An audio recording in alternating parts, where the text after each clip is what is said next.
بسم اللہ الرحمن الرحیم. ناظرین السلام علیکم. میں ہوں آپ کا میزبان صابر شاکر. وفاقی دارالحکومت اسلام آباد سے کچھ تازہ ترین اور اہم معلومات آپ کے ساتھ شیئر کرتے ہیں. آج ہے 4 مئی اور دن ہے اتوار کا. چھٹی کا دن ہے لیکن خبروں کی بھرمار ہے. صورتحال یہ ہے کہ پوری قوم کو لگایا ہوا ہے جی کہ جنگ جنگ جنگ. ادھر مودی سرکار نے لگایا ہوا ہے, ادھر ہماری سرکار نے لگایا ہوا ہے. اور مودی تو پھر کہیں نہ کہیں نظر آ جاتے ہیں اور وہ نظر بھی آ رہے ہیں. وہ فوجی سربراہان سے ملاقاتیں بھی کر رہے ہیں, میٹنگز بھی ہو رہی ہیں. وہاں کے وزیر دفاع میٹنگز لے رہے ہیں ایئر چیفز کے ساتھ, نیول چیف کے ساتھ, اپنی بری فوج کے ساتھ. وہ ساری کی ساری صورتحال کا جائزہ وہاں پہ جو مانیٹر کیا جا رہا ہے, کنٹرول کیا جا رہا ہے. اور لیڈ ہے وہ سویلین لیڈرشپ کی ہے, حکومت کی ہے. وزیر دفاع راجناتھ سنگھ ہمیں مسلسل نظر آ رہے ہیں. وہاں کے وزیر داخلہ امت شاہ ہمیں نظر آ رہے ہیں مسلسل, کیونکہ میں دیکھتا رہتا ہوں اور وہاں کے ٹی وی چینلز کی میں دیکھتا ہوں, مانیٹرنگ کرتا ہوں, وہاں کے ٹاک شوز کو سنتا ہوں. تو وہ سارے کے سارے اس طرف جا رہے ہیں. ہمارے ہاں کیا ہو رہا ہے؟ ہمارے ہاں جناب وزیر خارجہ نے پریس کانفرنس کرنی ہے تو 7 DGI/SPR ہوں گے. اور اگر وزیر اطلاعات نے پریس کانفرنس کرنی ہے تو 7 DGI/SPR ہوں گے. اور چٹیں لکھ کر دی جا رہی ہوتی ہیں کہ جناب آپ نے اس سوال کا یہ جواب دینا ہے, اس سوال کا یہ جواب دینا ہے. اور ایک ویڈیو بھی وائرل ہو چکی ہے اور جو کہ اسحاق ڈار صاحب کی پریس کانفرنس کی تھی, اور اس میں ایک سوال کیا ہمارے سید ظفر صاحب نے اور اس کی آواز بند کر دی گئی اور چٹ پہ لکھ کے دیا گیا DGI/SPR نے کہ اس کا جی یہ جواب دینا ہے. اور وہ سوال سمپل تھا کہ وزیر اعظم کدھر ہیں, شہباز شریف صاحب کدھر ہیں, اس کا کوئی جواب نہیں تھا. اور پھر یہ کہ سیاسی جماعتوں کو آپ کیوں نہیں انگیج کر رہے, اس کا کوئی جواب نہیں تھا. اس کی وجہ یہ ہے کہ اندر خانے پتہ نہیں کیا کھچڑی پکائی جا رہی ہے اور کیا کھچڑی پک رہی ہے, اور اس کی وجہ سے یہ سارے کا سارا جو ایک الرٹ چل رہا ہے اس کو شکوک و شبہات کی نظروں سے دیکھا جا رہا ہے. اور پھر ہم اگر چلے جائیں اسلام آباد اور لاہور اور پاکستان کی سڑکوں پہ تو وہاں پہ بینر لگائے جا رہے ہیں اور ریلیاں نکالی جا رہی ہیں, اور وہ ہے میں زندہ باد اور میں پائندہ باد. اس سے زیادہ کی اور کوئی بات نہیں کی جا رہی. اور ہمارے چیف صاحب ہیں, ان کی امیج بلڈنگ کا ایک ذریعہ بنایا جا رہا ہے. اور اب DGI/SPR کے بھی بڑے بڑے پوسٹر لگائے جا رہے ہیں اور یہ سب کچھ کیا جا رہا ہے. بھارت میں چلے جائیں, بھارت میں ایسا کچھ بھی نہیں ہو رہا. اور بھارت میں آپ کو آرمی چیف کے نام کا بھی نہیں پتہ ہوگا اور ایئر چیف کے نام کا بھی نہیں پتہ ہوگا. وہ بھی اس وقت پتہ چلتا ہے جب کوئی ان کی ایک آدھ میٹنگ ہوتی ہے. اور وزیر اعظم بھارت کے وزیر اعظم کے ساتھ کسی بھی ایئر چیف, نیول چیف یا آرمی چیف کی میٹنگ کا مطلب یہ ہوتا ہے کہ بڑا معاملہ ہے. اور نیچے ساری چیزیں سیٹ ہو گئی ہیں, میٹنگز ہو چکی ہیں, بریفنگز ہو چکی ہیں. اب آگے الٹیمیٹلی جو ہے وہ بریف کیا جا رہا ہے پرائم منسٹر کو. یہاں پہ ہمارے ہاں ایسا کچھ ہے ہی نہیں. اور اگر کوئی سوال کرے تو اس کو پھینٹا لگا دیا جاتا ہے اور اس سے کہا جاتا ہے کہ آپ نے یہ سوال پوچھا کیوں ہے. اور اسی لیے میں آپ کو سنواتا ہوں کہ کیونکہ یہ جنگ کا کھیل جو ہے یہ ہمارے گلے پڑ چکا ہے اور یہ مذاق میں جو سلسلہ شروع ہوا تھا وہ اب مصیبت بنتا جا رہا ہے. معاملہ کچھ یوں ہے کہ یوکرین سے سلسلہ شروع ہوا تھا, آپ کو معلوم ہے. تو leader of opposition Omar Ayub صاحب نے کل ایک سوال اٹھایا اور انہوں نے کہا کہ میں نے ٹویٹ بھی کیا اور سوال بھی پوچھا, لیکن اس سوال کا جواب دینے کے بجائے اسمبلی سے ریکارڈ ہی غائب کر دیا گیا اور پھر ان کا کیس کھول دیا گیا. کیا کہتے ہیں عمر ایوب صاحب, ذرا سنیے. 85 کروڑ ڈالر $850 ملین کے آرٹلری شیلز بیچے. کل میں نے اس کی ٹویٹس بھی کی. اس سوال کا جواب دینے سے منسٹری آف ڈیفنس نے انکار کر دیا اور کہا کہ یہ خفیہ راز ہے, دنیا کو معلوم ہے, پر یہ حکومت, یہ رجیم اس کو خفیہ رکھنا چاہتی ہے. تقریباً 3 لاکھ گولے پاکستان سے گئے یوکرین.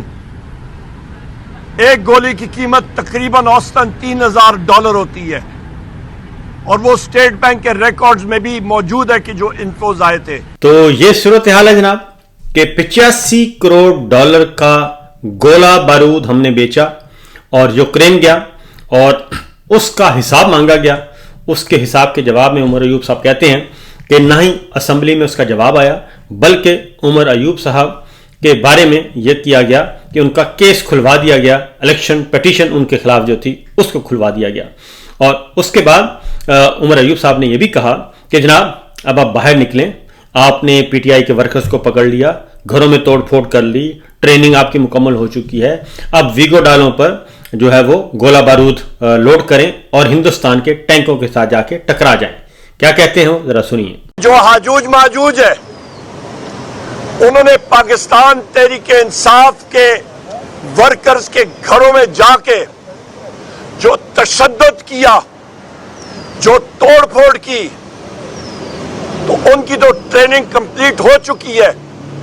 ہم لوگ یہی توقع کریں گے کہ ویگو ڈالوں پہ بم بارود باندھ کے وہ جا کے ہندوستان کے ٹینکوں کے ساتھ اپنے ویگو ڈالے ضرور ماریں گے اور اپنے جوہر کا صحیح وہاں پہ ہمیں دکھائیں گے کہ کتنے بہادر ہیں.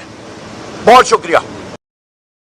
یہ سچویشن ہے جناب. اب ذرا آپ کو لیے چلتے ہیں کہ نواز شریف صاحب, شہباز شریف صاحب, مریم صاحبہ جواب نہیں دے رہی, اور اب ٹی وی اینکرز جو ہیں ہمارے دوست وہ بھی پوچھ رہے ہیں ان سے کہ جناب یہ ماجرا کیا ہے, نواز شریف صاحب کیوں نہیں بولتے.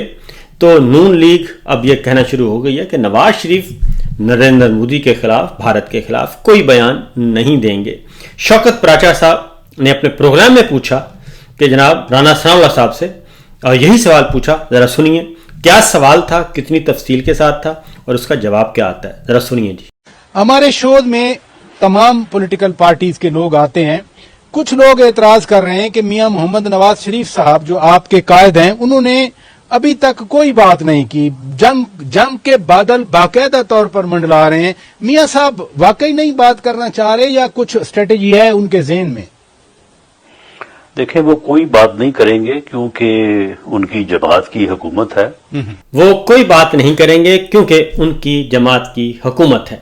اس سے زیادہ ان کے پاس کوئی جواب نہیں تھا. یہ ہے وہ صورتحال, یہ ہے وہ سچویشن کہ آپ یہاں تک پاکستان کو لے آئے ہیں کہ وہ کہتے ہیں کہ چمڑی چلی جائے دمڑی نہ جائے. چمڑی کے بدلے میں دمڑی جو ہے وہ بچا لینی چاہیے. تو اس لیے وہ کہتے ہیں کہ جناب جنگ چھڑتی ہے تو چھڑ جائے, اور مودی جو ہے وہ دھمکیاں دیتے ہیں تو دیتے رہیں, لیکن میاں صاحب جو ہیں وہ ان کے خلاف کوئی بیان نہیں دیں گے. اور اس کے بعد بھارت نے ایک کام کیا جی. پہلے ذرا بھارت کی طرف پہلے میں بعد میں جاتا ہوں, پہلے ذرا پاکستان کے حالات و واقعات ہی آپ تک پہنچاتے ہیں کہ صورتحال کیا ہے. اور ایک اور چیز بھی آپ کو بتا دوں کہ پاکستان میں پچھلے 3 سالوں میں پاکستان کا جو قرضہ ہے وہ 32,000 ارب روپے کا اس میں اضافہ ہوا ہے. یہ ریکارڈ کی بات ہے. اور 43,000 ارب روپیہ جو قرضہ ہے وہ ہم نے لیا 75 سالوں میں, 77 ایئرز میں, اور 2 سالوں میں ہم نے یہ لیا 32,000 ارب روپیہ کا قرضہ لیا. اور کس نے لیا؟ امپورٹڈ سرکار 1 نے, کاکڑ سرکار نے, اور پھر یہ جعلی سرکار نے, یعنی کہ اسی رجیم کے دور میں یہ لیا گیا. اس کے ساتھ ساتھ آپ کو یہ بھی بتا دوں کہ سچویشن جو اس وقت ہے ہمارے ہاں, پریورٹی کیا ہے. پریورٹی بھی ایک اور خبر لے لیں تاکہ آپ کو پتہ چلے کہ پریورٹی کیا ہے. آج اتوار کا دن تھا, دفتر بند ہوتے ہیں, چھٹی کا دن ہوتا ہے, اور اس وقت اگر آپ بھارت کی خبریں سنیں تو وہاں پہ آپ کو سمجھ آ جائے گی کہ وہاں کیا چل رہا ہے.